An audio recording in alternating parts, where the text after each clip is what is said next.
Akmuo yra gamtos sukurtas produktas, kuris turi individualias savybės, kurias Žemė suformavo per milijonus metų.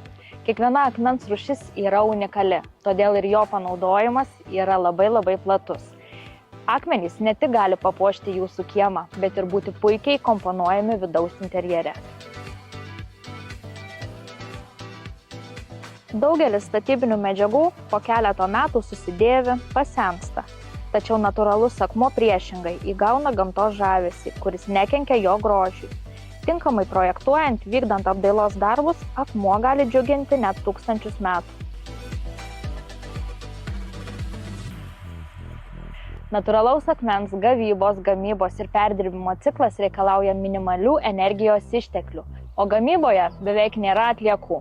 Todėl akmuo yra tikrai tvarus ir atsakingas pasirinkimas. Riedulių panaudojimas kieme labai platus. Tai gali būti akcentinė vieta jūsų kieme arba gali būti įkomponuojamas į visą vizualizaciją. Kad riedulys atrodytų labai natūraliai kieme, reikėtų trečdalį jo aukščio įkasti į žemę ir apkasti aplink jo visą reljefą.